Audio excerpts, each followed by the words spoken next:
we will give folks just a few seconds to log on.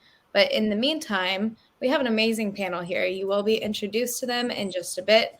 But for now, to get to know everyone a bit better, I'm going to toss a little icebreaker out and ask, what summer plan are you most excited for?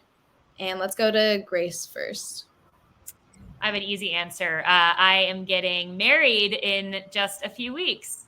Technically, I already got married and eloped during the pandemic, but we're having our wedding after a lot of waiting, and we're doing it in Europe. So we're super excited to get together with our nearest and dearest and celebrate and be face to face. So congratulations. Thank you. Yeah. Congratulations. Well, I think you win. That's the best answer. When I saw the question, I was like, all right, this is gonna perfect. I have this. Okay, great. Thank you so much, Grace. Let's go to Matt next. Wow, I'm going to go to the complete opposite end, but obviously it's been tough. You getting divorced? No, it's tough to see extended family during the COVID period, and we actually lost my wife's mom, so we're going to get together as a family and put her ashes to rest out off of Sanibel Island, which was her most favorite spot in the world. So I'm excited to spend the week with family there. So yeah, I don't mean to bring us down, but that's part of life too, and I'm excited to get some time with them. So yeah, absolutely. Good to have that closure. Yeah, for sure. All right, let's go to Mark. I'll take the middle lane here. No major life issue. So my third child, who's my oldest son, graduates from high school this summer. Well, maybe he already has. I don't know. I can't keep track anymore. And every one of my children, when they graduate high school, asked for a trip. So my oldest wanted to go to Disneyland with a friend for a week. My younger daughter wanted to go to the beach with friends for a week. So we rented her a house. And so my son wanted to go on a tour of the 5 most roller coaster prolific theme parks in the East Coast. And so we just completed leg 1 over Memorial Day, went to 2 amazing parks. And so we got three more parks to go to this summer and geek out on roller coasters. Nice. That's amazing. That's the dream. Yeah. Is your whole family into roller coasters? Do you have anyone who's like absolutely not? I just pump them all up with Dramamine, and then nobody can say anything. Amazing. That's the key. Okay, great. Well, thank you everyone again for being here. I appreciate it. It looks like we do have a few more people who have logged on, so I will go ahead and get started. Again, we'll get to intros soon. We do have quite a stacked lineup today of panelists, if I do say so myself. So before we get into it, I will risk pointing out the potentially obvious and let you all know that today's event is hosted by Modern Sales Pros. For those of you who are not familiar, Modern Sales Pros is the world's largest and highest quality community for those in sales management, sales leadership, sales and revenue operations, and sales enablement. The easier way to say it is Modern Sales Pros. So our mission is to create an environment for our members to answer questions they'd struggle to solve on their own, and to see around corners they may not even know about. We do that through live sessions like this one you'll see today. We have an online forum, our quarterly summits, which keep an eye out. We do have one coming up in July, and we're starting to get back into in-person events, which is really exciting for all of us. If you want to come to our summit, we are going to be hosting some happy hours in person. And if you're not already a part of MSP, you'll be invited to join shortly after this event. So enough about MSP. Let's go ahead and talk a little bit about Spiff today, who has been an amazing sponsor to work with. It wouldn't be possible to put on these events without them. So I will go ahead and hand it off to Matt to say a few words about Spiff. Go ahead. Thanks, Tori. I like how you dangled drinks there. That was a good play. I mean, we have to do it, yeah. Yeah, exactly. So I'm very excited to introduce Spiff. And for those following on LinkedIn, I just joined them in April, so I probably know just enough to be dangerous.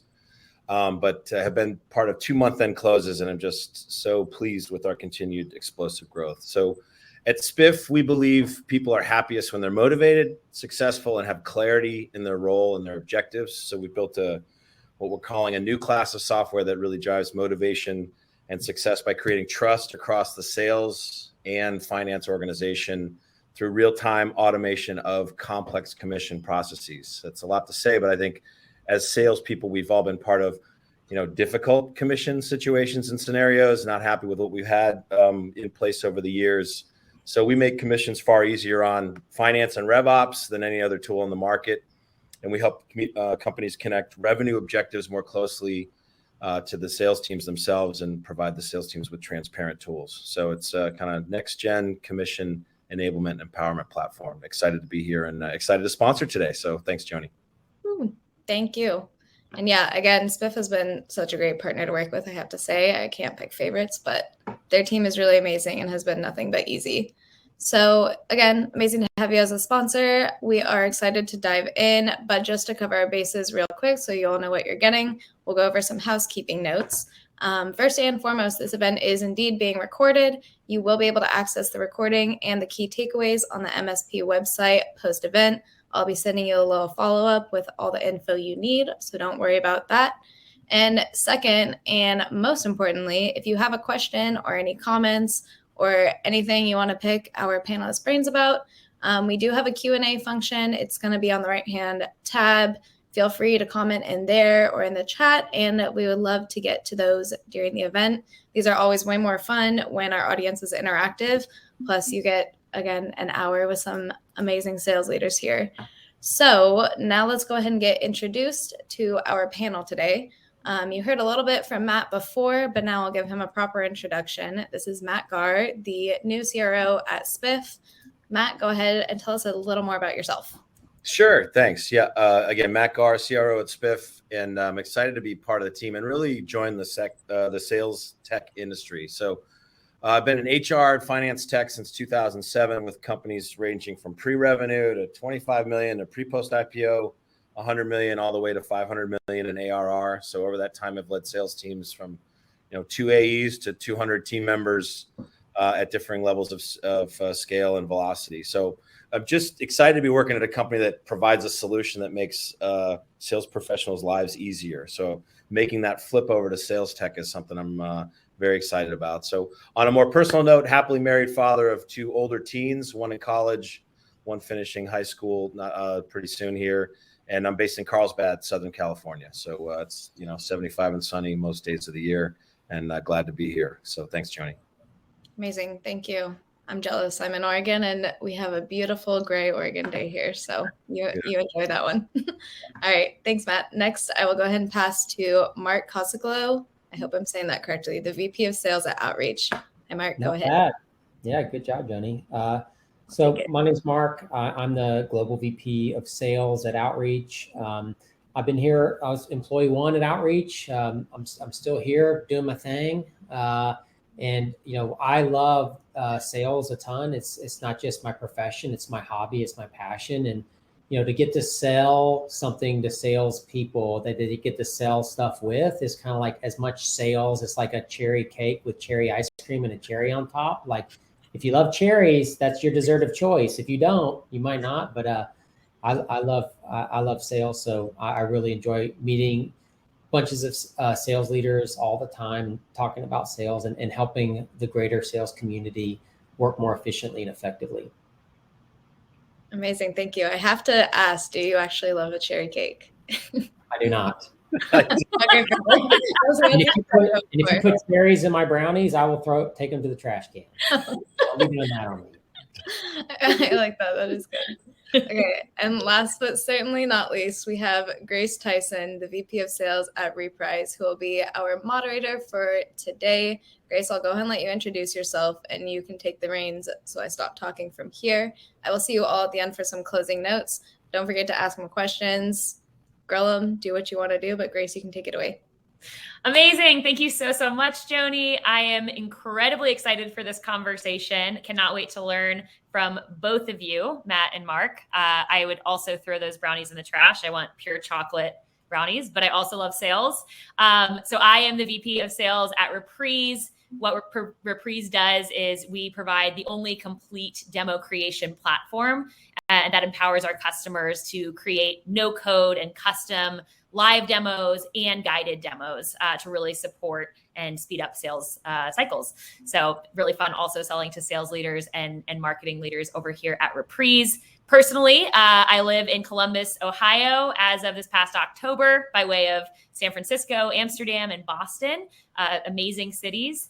And I have a pup that I adore, probably a little too much. Love my dog, and love my partner. We're finally having our wedding this summer. So exciting times. All right, today, the moment we've all been waiting for, we are going to talk about how to turn CRO level strategy into execution. So we're going to cover 3 big, meaty topics. Cannot wait to hear both of your perspectives on these.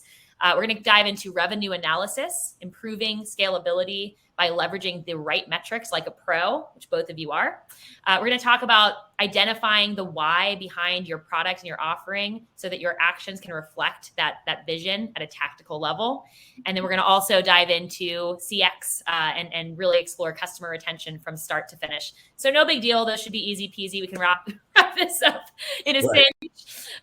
We're going to start with revenue analysis. And Matt, I would love to kick it off with you. How do you, we'll start with a really broad question and kind of hone in. How do you go about improving scalability by leveraging the right metrics like a pro? Like a pro. It's a magic wand. I just kind of out there. I wish it were all that easy, but let me take a whack at this. So I think the first thing that I'd throw out is that we should always be focusing on leading and lagging indicators at all times. It's easy to hone in on the outcomes, or in some environments, strictly the inputs, and you really have to keep an eye on all at all times to ensure you understand the balance of your business. And then I think the other key thing on those indicators is you need to pull them down to a behavioral level for your sales leaders and for your individual AEs. Meaning, translation, the data that's important to the business, leading, kind of all the way from marketing MQL rather, through close won, close lost, should also be monitored and in front of your teams on a weekly basis during one-on-ones. So I've long said one-on-ones are not deal reviews, and you have to have that set of data that's important there front and center. So as you check in weekly with your team, you're really getting a sense for their business, a state of their business across those different data sets, and not just, let's talk about, because you can quickly eat an hour, 45-minute one-on-one talking about 2 deals. And, you have to kind of separate that. So I think the other quick aspect I'd throw in there is that you're always looking for opportunities to improve efficiency across the key areas. So whether that's conversion rates, MQL, MQO, SQO, whether it's, average deal size, close rates, velocity, that for the segment that you're leading, the team that you're leading, you're keeping an eye on how they're trending against the segment itself, the team itself, the overall trend, and that you're focused on incremental efficiency gains across each of those. So I'll pause there and let Mark jump in, but there's a couple things to kick us off. You basically said it all, Matt. Like, that was like the meatloaf of all the answers got turned in there. So listen, I didn't know whether to read this as like, do you want me to say what I think the right metrics are? Or like, if you have the right metrics, how do you use them correctly? So I'm going to answer with the latter, which is because every business has different metrics and that are important to them. Here's the things I know. One is a metric without context and trend is meaningless. So if you tell me your SAL conversion rate is 83%, I don't know if that's good or bad because I don't know the trend, if it's going up or down. And I don't know if 83% has historically been good or bad, or what's the average among other reps. So if you're ever going to scale using metrics, you have to have context and trend on every metric you do. Otherwise, it's out of it. It doesn't have any meaning. It's just a number, and numbers don't help us. We eventually compare them if we're not giving a comparison to something that's in our brain, which may or may not be useful. Might be something we heard in the last conversation we heard from somebody that knew nothing of what they were talking about, but that's anchored our thinking, and now that's what we use. So we need that's the first thing is trend and context. And the second thing is Matt hinted at this, is you can only change so many metrics at a time. And I would argue that maybe 2 per quarter is taking a big bite of the sandwich. And so if you want to use metrics to scale, you have to decide what metrics provide the most impact for the business and focus on 2 of them a quarter, and then run programs and enablement around that.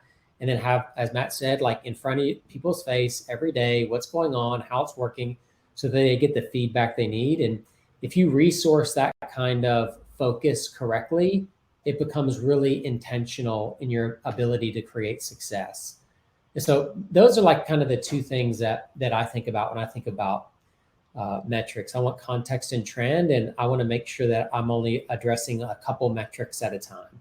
Mark, I'm going to double on that last topic, because I think it's one of the fatal flaws of sales leadership is to try to come in, especially when you're new or scaling up a new team, and do everything at once. Because remember, what we're trying to do is use data to understand, the flow of the business and improve in certain areas, but change behavior. And you can't change 10 behaviors at once, and by change behavior, I mean, help the teams, to your point, through enablement, get better at certain things. So guess what? They're closing more deals and cashing more checks.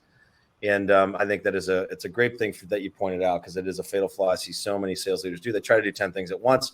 And when you do that, you skim the top and you don't change behavior. So. It's so funny, Matt, that you talk about that. I would say one of my biggest learnings in my role here at Outreach is that I don't know if it's good or bad, but I do have ability to consume a lot of information, process it, and then get what I needed to get out of it, and then allow it to change my behavior. There's a lot of people where that's a very tough process. And if you think about it in the terms of like, setting your New Year's resolutions, like someone that just says, hey, I just want to exercise, versus someone that says, I want to exercise, I want to eat better, I want to spend more time with the kids, I want to watch less TV.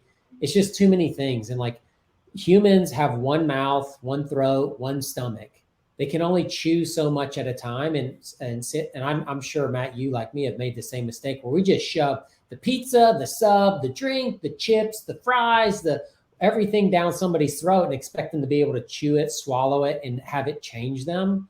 And it's just not how it works. People can only have so much bandwidth for change. You have to have a strong change management understanding and philosophy that you run by. And then you're going to have to hold everyone else in check. I say no to 10 times as many things as I say yes to. I love all the ideas and I love all the input, but the real discipline of leadership is deciding what things to have your reps and your teams deal with and change on, and what things are going to mess up the stuff that you're trying to change if you add that to their plate. Yep. I have definitely made that mistake as well, I must say. Speaking candidly, I would love to hear, maybe even with a specific example, but when you're thinking about the max 2 metrics that you're trying to impact, what do you look at? How do you determine which metrics are most impactful in a given quarter? And then you mentioned, I'm gonna load on a second question in advance. You mentioned change management philosophy, and I've found change management to be one of the most challenging aspects of running a scaling sales org. How do you, so I'm going to double that on. How do you then think about the change management philosophy to pair after you've identified those metrics? I'll start with where to focus, I guess. And one quick thing on, kind of measuring data. This is for our RevOps teams out there and our sales leaders leveraging even a single person in RevOps. I would continue to challenge your RevOps player to become an analyst of the business, not just pull data for you, but give some thought to what they're seeing in the data, what trends they're seeing. It's a great career growth opportunity for them. And it takes you out of just reporting and gets you into analysis. So I think that's just one quick kind of philosophical point. But as it pertains to where to focus, one quick thing I'd throw out is you need to make sure you're measuring those key inputs around revenue growth targets by segment and by team. So it's easy sometimes to go, oh, our close rate dropped to 22% across the board when you're fielding 3 different teams. You have to dig into where is it dropping. So that's one, I think, key thing on the diagnosis side of using the data. Which specific segment, team, even competitor are we losing ground against around some of these key areas? And, as it pertains to prioritizing, I think naturally, you have core objectives that you want to get to. You have to assess, which of the 2 do you think you can enable and drive improved behavior around? and also actually make some progress over a shorter period of time, 2 months, 3 months. So there's a bit of, is the juice worth the squeeze? What are we going to get from it? So to use a recent example, at my last organization anyway, as I'm sure you can imagine, travel was down, business travel's down, expense demand a little bit lagging. So what we naturally did is we had to figure out, okay, how can we increase ACV, all right, our average deal size tied to our net new units that will allow us, because we're going to see fewer deals right now, to kind of still outgrow the period. So we put a lot of focus on bringing different solution sets and bundling our solution sets together that helps the customer do more things. In that instance, it was, expense with AP, with finance, with card.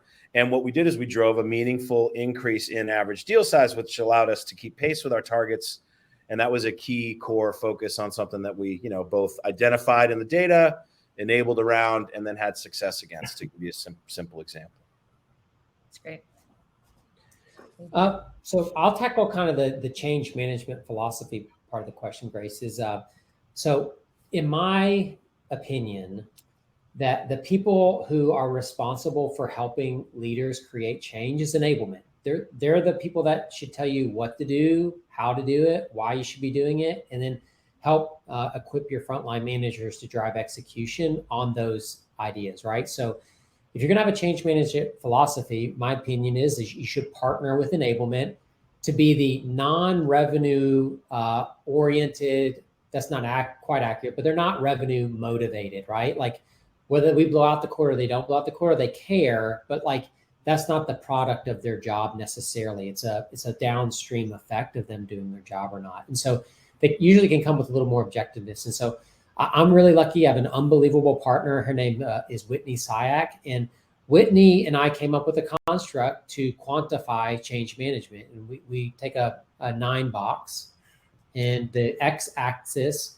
is what level of excellence do we expect someone to be able to attain? Is it just a level of awareness? Like, hey, I know about this, but I don't know quite what to do with it. Is it competency? Hey, I can demonstrate internally, like with my manager and through, training processes, that I know what I'm doing. Or is it a level of mastery? I'm willing to submit a live in front of customer conversation to show how great I am at this, right? So it's one of those things. You're either going to take something to awareness, competency, or mastery. Then on the y-axis, we have 3 areas, and that's cognitive load. Is this something that's light, medium, or heavy? Light might be, hey, we need you to click this button in Salesforce now instead of this button. Everything else is the same, right? Or, hey, like, here's a new slide that we might want you to inject into our negotiations deck, right? That has some new logos on it or something.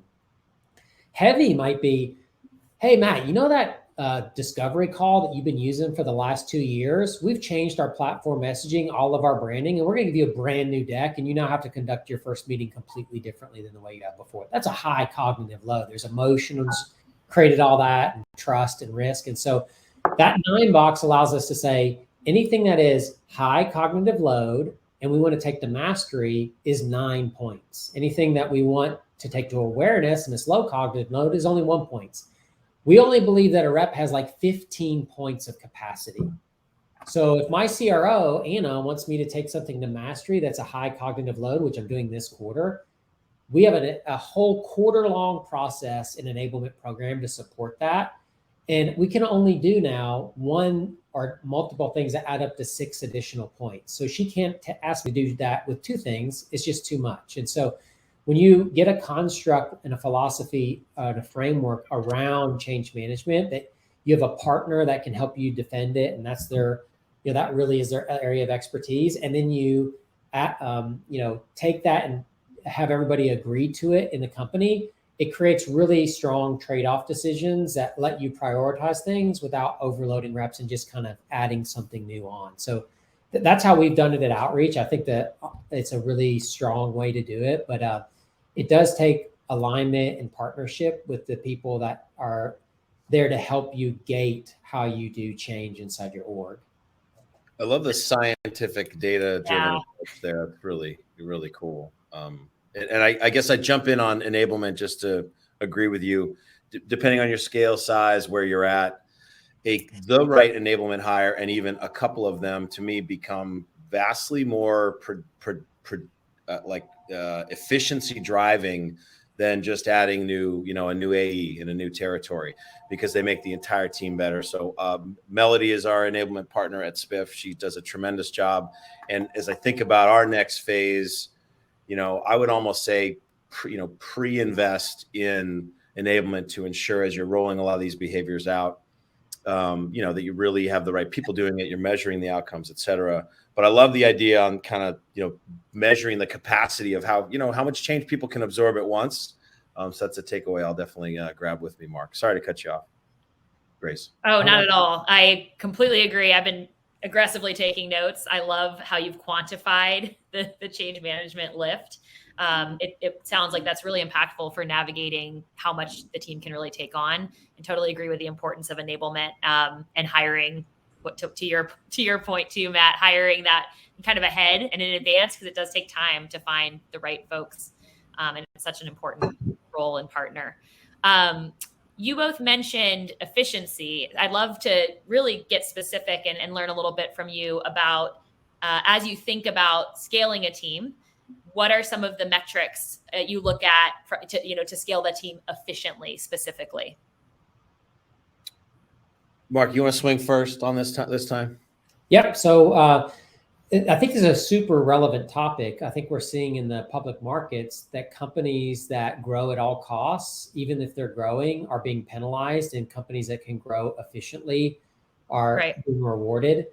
And I think at Outreach, I think we've tried to have an eye on both. I think we've been a little more indexed to grow at all costs, but we're changing some things up. And there's really kind of three things that we're looking at. One is participation. What percentage of reps are hitting quota at a certain level? And, let's just throw out some ballpark numbers. Let's say that you want 60% of your reps to hit 80% of quota, whatever makes your numbers work in your financial plan.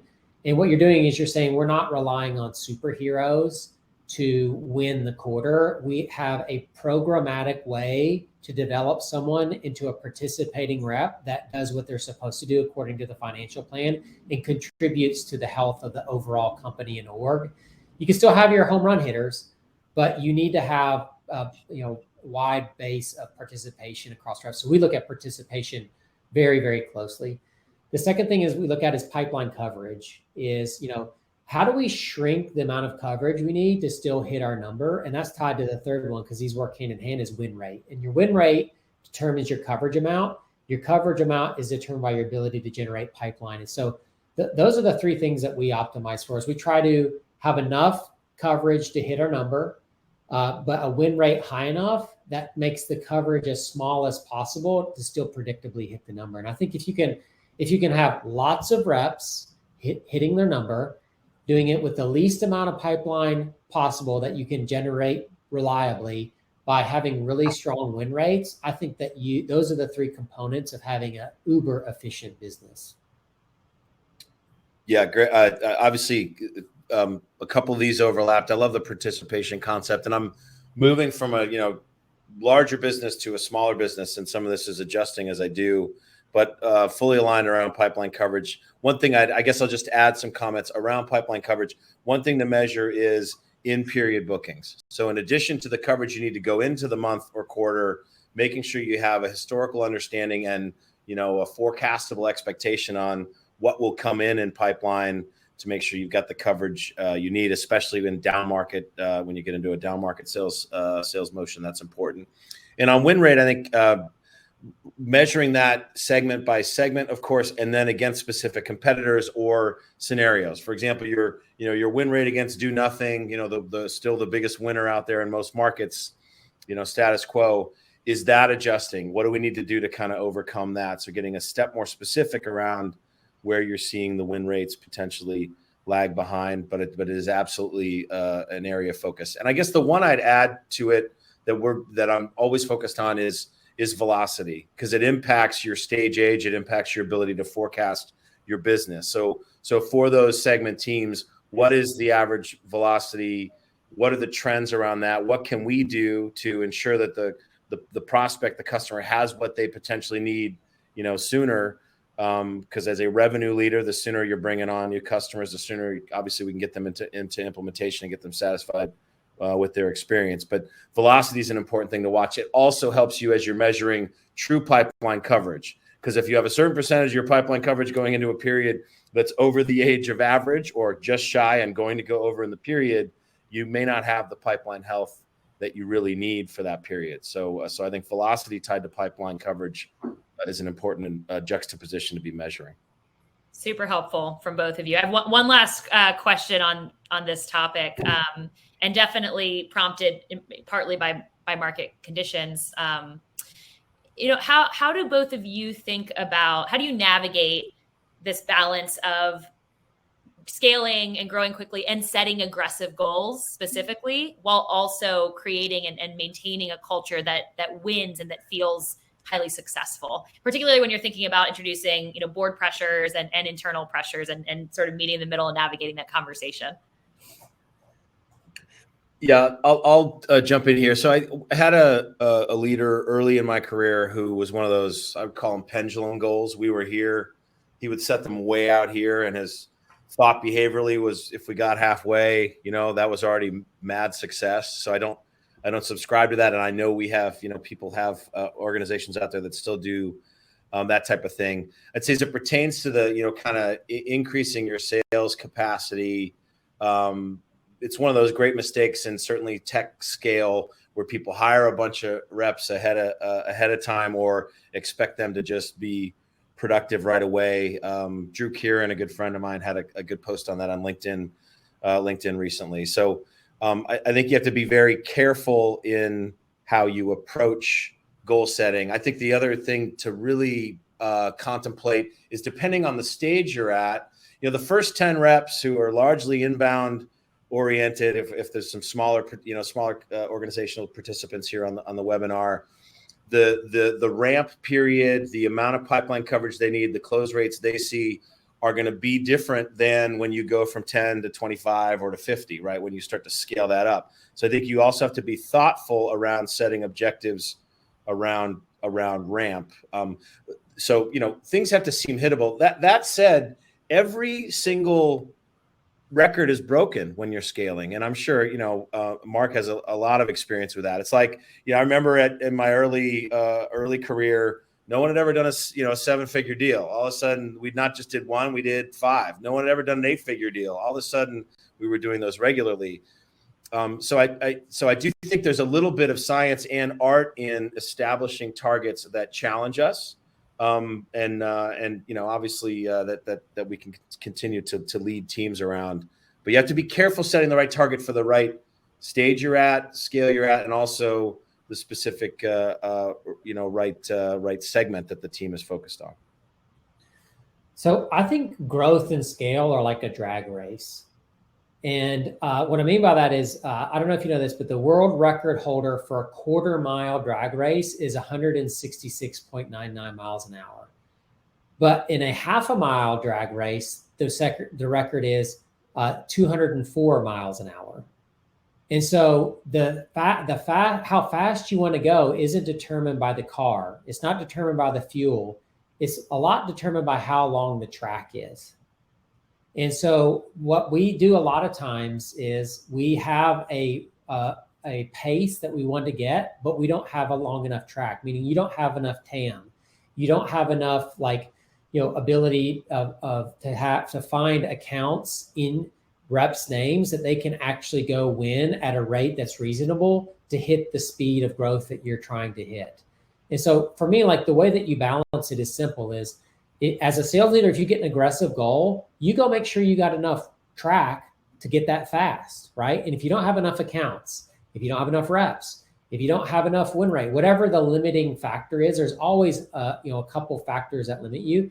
Then you need to go negotiate reasonable increases on that, run the number back and see what the number becomes, right? We've done that several times at Outreach, where we're going to triple this year. We're going to quadruple this year. We looked at it. We didn't have enough racetrack. We came back to reasonable growth goals that were still very aggressive, but that matched the track that we ran. And, I know a lot of companies that just plug numbers into spreadsheets and they say, well, I think we can add 3 reps a month. We can probably hire them. That means 36 more reps by the end of the year at $1 million quota. We can add, with ramp, $20 million of capacity, at a 70% hit rate. That's $14 million of revenue. We're growing $14 million next year, y'all.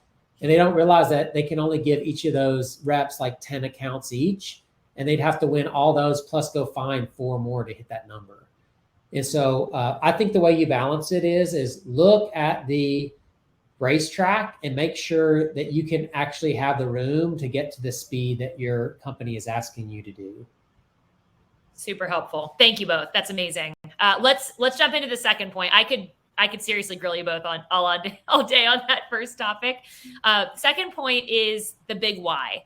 So Matt, let's go back to you first. What do you see as your why behind your product, your offering? How do you identify it, and how do you ensure that then that vision is taken and your actions reflect the vision? Thanks. Yeah. So 5 questions in one. Good luck. Yeah, it's okay. No. I'm obviously especially excited about being with Spiff, and we've got a value prop that really drives finance, revenue, sales teams, depending on how you measure them.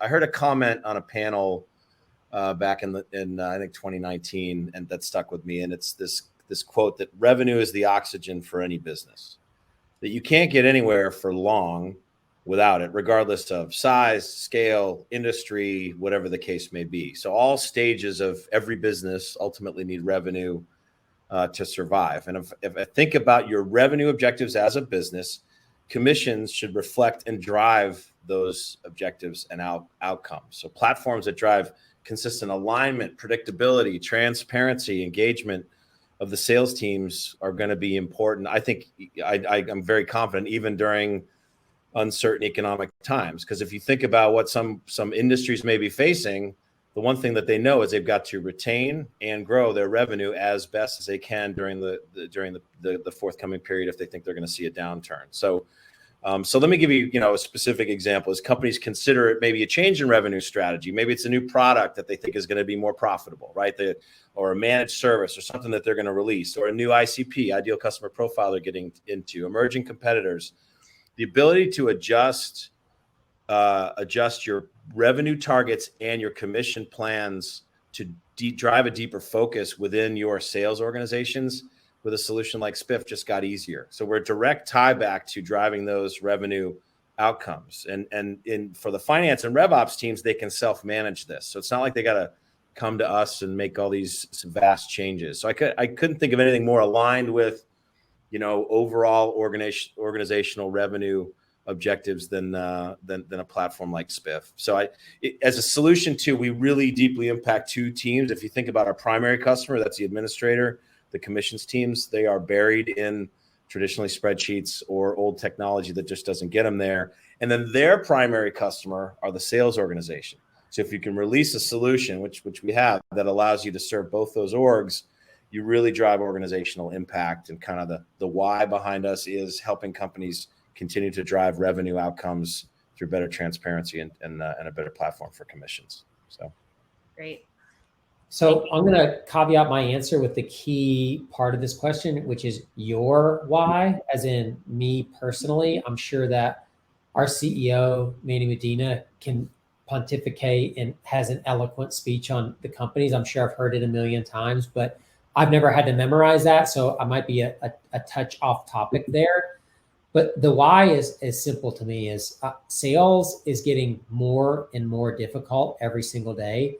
The expectations on performance of salespeople is getting higher and higher every day. And we can no longer rely on traditional ways to close the gap between the expected and potential performance and the performance that we're actually getting right now. And, you can't just hire more reps anymore. We just talked about why efficiency is winning in the market. You can't just go out and make another acquisition of another product. You can't just tell people to go raise prices. You can't just go, whip people with, make more calls. Like, more is no longer the answer. More is typically inefficient. And so what I think that you need is the why behind our platform is you have to take all of this data that's being collected about sales and figure out how to have a machine look at the data to find out what is best to do next and why you need to do that and what kind of impact that'll have if you decide or not decide to do that.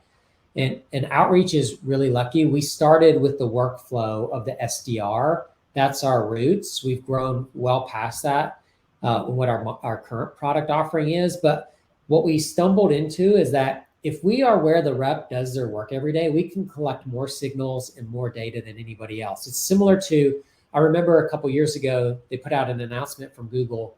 Hey, we drove 1 million miles in self-driving cars, and we're on our way to creating the first self-driving car. Well, a couple weeks later, Tesla did a announcement that said, we're calculating and taking 1 million miles of data per day. So who do you think is going to win the race to driving self-driving cars? Google, who does it as a pastime, or Tesla, who's getting as much data as Google got in their first 4 or 5 years of the program every single day? It's like, and that's what's going to happen is outreach stumbled into the fact that we were creating a data set that was larger, more accurate. It was more thorough than any other data set about sales and sales activity. And what we do is we create activity outcome pairs. And this activity leads to this outcome. And in the course of a year, we'll do we have currently 5.2 billion activity outcome pairs that we can feed into machine learning models. No one has that much data. No one is generating as much data as we can. And the why behind our product is we can actually tell reps what they should be doing based on sophisticated machine learning and AI running on a data set that's bigger than anybody else's and will never be matched. Quite honestly, nobody will ever be able to catch up in this area of a data set. And so if we do that, we can make the job of the salesperson more predictable, more efficient. We can take people from good to great. We can take people from great to legendary. And the why behind our products is we owe that to the salespeople that we support to do that. And so I think that's what we work together as a company every day to do. That's wonderful. Thank you. Super helpful. How do you take that, both of you, and maybe we'll piggyback on to what you just said and go back to you, Mark. How do you take that and think about crafting that into this story that is, stands out against competition and really hits home on the ROI of your product? So I think that telling a story is a formulaic thing. People make stories out to be these things that you have to become a great storyteller. Actually, all you have to know is all the ingredients. It's just like a great chocolate cake. Like I can make no cherries. No cherries. I can make a great chocolate cake, but I'm not a great baker. The reason I can make a great chocolate cake is because I can follow instructions and I can buy really good ingredients. And so the way that you take the why is you understand what ingredients you need. You need an enemy. You need a hero. You need a state of the world that exists with or without your product that everybody hates. You have to have a resolution. You have to have like a vision of the future that only you can create. And so you take these different aspects of a story and then you string them together with good words. And that's how you get to a great story. It's really formulaic. The second thing about how do you do the ROI? ROI is tough. Like I haven't recently, but the last time I went through a convention hall and it was a sales and marketing convention, the percent ROIs that are like flashed in my face are just like numbing. I just don't believe any of them anymore. Same. Yep. So I think what you have to do to battle that is the lazy thing to do is to take some SMB customer that's willing to go on your website and say that they got 239% increase in revenue. And guess what? Every company over 10 or $15 million is going to be like, you're not more than doubling my revenue, if I buy your product. And so you've completely delegitimized yourself. I think the better thing to do is, especially as you move up market, is you have to say, we don't understand the ROI of our product in your account, but we can understand it if you give us information and context. And you have to have a function inside your sales org that goes out and helps people quantify that. And the way you get access to that information is you tell a great story to get somebody that has some momentum. You do a demo that helps people believe you can solve it. And then you parlay that into, hey, let's create a business evaluation on why you should or shouldn't move forward. I don't care what we decide. If we do the study and it's not worth it, you shouldn't do it. But if it is worth it, then I think we should make sure we explore moving forward. And so that to me is how you do ROI correctly. Is the old days of saying, hey, you're going to get 71% increase in blah, blah, blah is, I think, I think it really starting to end in its effectiveness. Yeah, as someone who's sold into CFOs and finance for years, I think it has ended. If you throw those random numbers out at finance buyers, they'll throw the flag at you pretty quick, and understandably, because it's hard to sustain. And as we know, every single customer experience is going to be different. So the fact that it had this impact over here or over there is hard to, kind of present as a genuine ROI. But that said, for what we do, if you think about it, as you look at any company's employee base, their sales spend, the spend on sales, human capital, or sales people will be your highest average employee investment, and having predictability in that cost for the finance teams, knowing what that cost will look like sooner in the process allows you to make decisions and adjust plans. And that has a tangible impact on how they manage the finance side of the house. On the rep side, on the sales productivity side, obviously, transparency around commissions earlier in the process. Like Mark, I was thinking about some of the predictive data that Outreach has now around really understanding which deals have the highest likelihood of closing. If you tie that to predictive data, or using your predictive data to specifically the commission that will drive that behavioral outcome tied to what what your engine's saying is going to close, you're now driving more visibility around exactly what that outcome is. And with due respect to sales, driving higher commissions is part of what motivates a lot of people in sales. So it's an important part of the process. So I bring that up because we know it'll drive higher revenue outcomes, because there's better transparency and alignment between, where you want to get, how you're going to get there, and seeing the end in mind. Whereas today, that could be weeks away. I get my commission statement in an Excel spreadsheet the day I get my check. There's not a lot of movement there. There's not a lot of behavioral change in ROI in that type of a scenario. So those are some key areas where we know we're driving it. Very helpful. Thank you both. All right. I know we only have 13 minutes, just shy of. So let's move on to the final point of the day, customer experience. So Matt, let's go back to you. Yep. Hey, I saw some Keith put a question in the chat if you want to deal with that. Yeah, let's do that one first. Okay, so Keith asked, with all the choices a sales enablement team can make, how does ROI play as a priority for training? So I'll take this. So I'm going to assume that you mean like we're going to bring in an outside training resource in order to spend on the team. How do I look at that for ROI? I don't. I think it's absolutely ridiculous. I think there's so many variables. There's no way to isolate how a training can do. What you're bringing in when you do training is simple. You're saying this is a way we're going to do stuff, and we're taking on a leadership burden of enforcing that way of doing things, because we believe in the long run and even in the short run that there's a lot of value add and efficiency gain from doing that. I think it's super tricky to say, oh, we're going to bring in force management and command of the message, which I love, and saying that we're going to spend, several $100,000 with them, and in the next 2 years, we're going to get several $1 million worth of return that's directly relatable to the sales process. I don't know how you untangle that highly complex variability of what's going on and all the inputs and everything. So I would say if you're trying to pitch sales training as an ROI, you're probably doing it wrong. What you're trying to create is a consistent way for reps to do things that you can train them to get that consistent participation across the team that we talked about earlier in a predictable way. Yeah, couldn't agree more. I had a scenario where we, there was a roll-up of different companies, different processes, different training philosophies, just disparate. And so we applied, gap selling, to use the specific example, to that scenario because we wanted to align around a methodology. I think the other thing I throw out, Mark, the key obviously is it's not just what the training holds, it's how the managers and the teams pull the learnings from the training into their day-to-day, week-to-week, right? That's what will drive behaviors and outcomes more so than anything else. But a tangible ROI can be challenging there. That's super helpful. We have another question. We'll hop right to it from Roxy. So where do you see sales strategy going from here?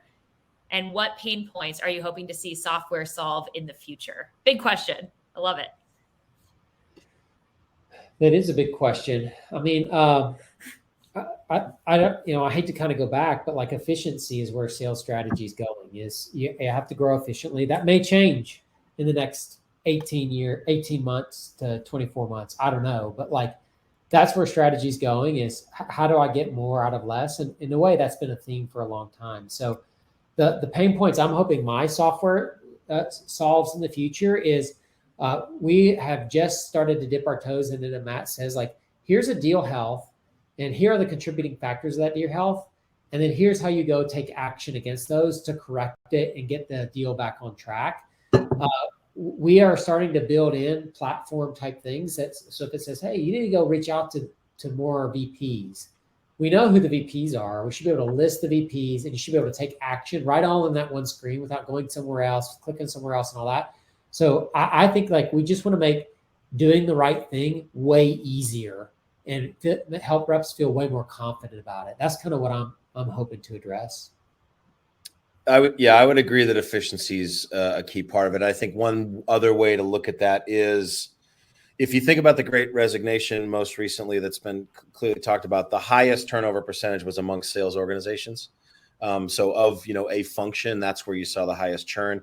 If losing, ramped and productive reps, it has huge negative impact on efficiency, for quite obvious reasons. So I do think part of a key, driver in sales strategy right now is naturally to attract and retain and make sure that, you have the right people in place with the right objectives that are getting paid the right amount of dollars to stay and have success. So that's a key contributor to efficiency as well. I think the other thing I'd throw out is just from a sales perspective is never forgetting or always focusing on the customer and the outcomes you drive. Like as no matter how far and efficient and technological we get, if you focus on the customer and their specific situation, scenario, and how you can uniquely help them, you're going to continue to drive, outcomes for the customer. And that's who ultimately pays all of our bills. And I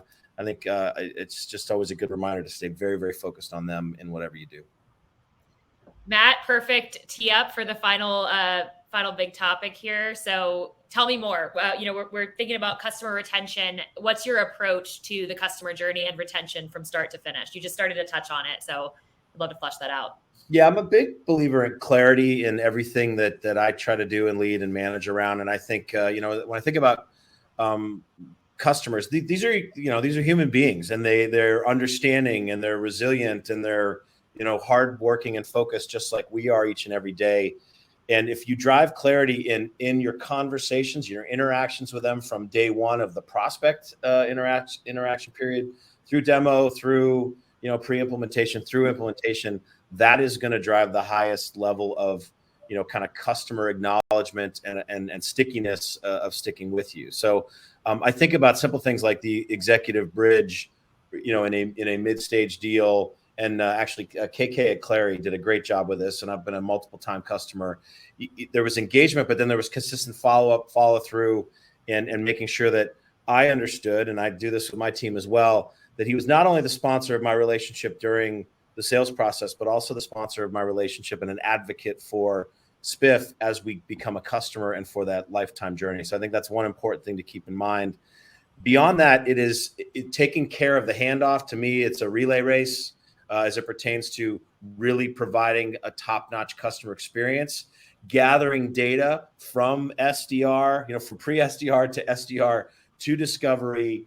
All these are, through the demo process, understanding this, the customer's needs, how our solution does things, gathering that data and information to really build a meaningful customer dossier. So with each pass, we have a deep understanding of what the customer wanted, and we're not starting over, is so vital to their long-term success. And then I think just managing expectations with consistent communication from CSM, from implementation, and certainly from the AE and the client AE throughout. And I think sometimes we silo, we drop the baton, we make it more difficult, and that has an impact on the customer relationship. So you have to make sure all those processes are tight. And then, of course, you measure everything, right? You measure everything from a CSAT, NPS, retention perspective as well. So. Great insights. Thank you. Mark, what would you add? Yeah, as salespeople, we do a really good job of helping people visualize the future and say, here's your problem now. This is what it could look like. And unfortunately, most of our customers buy and think because they buy, they automatically get the vision, and they just forget about all the work it takes to create that vision and that outcome. And And I think my biggest lesson is really simple is make sure that the customer understands that an evaluation is like a third of the work to getting the outcome. The other 2/3 of the work is how do we install this in the right way, in the right impactful way? And secondly, and then how do we manage our reps in order to start using it? And so I don't, it's funny at Outreach, we try to be very realistic about the work involved there. And some of our competitors don't. And I think that that's where it gets really hard, is because people want to hear, we all have confirmation bias. I want to believe that it's easy to install and it won't take much work and I can get all this benefit. And I just don't know how to iterate enough what a huge trap that is. If you can implement it that easily, then it should be self-onboarding, and the software is probably not very complicated or sophisticated, and probably shouldn't be very expensive, right? And so anything that you're going to spend over $100,000 for or millions of dollars for takes time, takes planning, takes thoughtfulness, and it also takes, really leaning in and providing the right resources to make it good. So that's the biggest thing that I've learned about customer retention, is if you can sell them on the work that they need to do, get them to buy in and resource it correctly, almost to a person, you're going to have a great experience that delivers a ton of ROI, and you're going to have super happy customers. But when they think that hey, I'm a CRO and you know what? I signed the check and now I'm out. Then guess what? Like, the chances of things being successful there are not good. And that's not the company's fault. That's that CRO's fault for not continuing the swing. Yep, couldn't agree more. I think clarity and expectation management to me are a key part of this. And we see it all the time with our competitive set. It's quick versus successful on implementation. And those are what you want, is a successful implementation and have a true understanding of what the inputs will be from the customer side, and making sure that we're holding each other accountable, because ultimately a successful deployment of a cloud platform is not strictly on the provider. Nowhere, it's not, this isn't on-prem where I'm putting people on site 20, 30 years ago and building the whole thing for you. It's a different world now. It's a collaborative engagement, and all sides have to be involved and engaged throughout, Mark. So I couldn't agree with you more. Totally agree. Thank you both. This has been such a wonderful discussion with so many tips and insights. I personally have taken a lot of notes, so thank you. Really appreciate it. We've gone through the Q&A as it's come in, so I'll hand it back to Joni to wrap us up and give some final notes. Amazing. Thank you so much. This has been a really great conversation. I also have been taking notes rapid fire and trying to write down every word. We've got a lot of good one-liners in there too. Let's just go really quick over any final last words. I know that was a lot of big topics in one, but not to put anyone on the spot, I'll let you all chime in. Any last thoughts? I'll jump in. So first, hats off to Grace. Thank you for coordinating and moderating today. Appreciate your jumping in too. I'm going to go back to data. Data can pull you in, and it can become analysis paralysis. So I just think you have to be very specific around your focus and base it on your top priorities as a sales revenue organization. And, this goes back to trying to do too many things at once, we measure everything, but we can only focus deeply on behavioral change, which will drive different outcomes on a couple of things at a time. So I fully align with Mark on that. And I think the other thing is just remember, you have to pull things through your team. Identifying, I want to move velocity. I want to, gain 5 days on velocity, move that much quicker. Setting it out as an objective is the what, but the why is vital to start with, the what and then the how. So, and I want to tip my hat to Melody from our enablement team to always focus not just on the what, but on the why and the how as well. Amazing. Yeah, my big takeaway is really simple: is buy Outreach, do a lot more deals, have Spiff show you how much more money you make, and there's a 2-for-1 on right now for the next 10 minutes. So light up the lines. Add in Reprise to do all of your demos flawlessly, and then we're there you go. There you go. Just call us up. It'll be good. Okay, Grace, any last words from you? Again, thank you for moderating. This was her first time moderating, everyone. I have so many takeaways. I won't bore you. I do love that 9-box change management enablement scoring system that Mark threw out there. So I'm definitely gonna take that and run with it. So thank you both. Learned a ton from both of you. This was amazing. Absolutely. Yeah, thank you everyone for being here. Thank you to our audience for being engaged, and of course our amazing speakers. This was really a great conversation, and I hope you all got as much as I did out of it. Thank you again to Spiff for making all of this possible. It's been great. Can't say enough good things about him. So with that, I will let you all carry on with your day and get to your next meetings. We will again have the recording and key takeaways on the MSP website, and you'll receive an email from me in just a bit.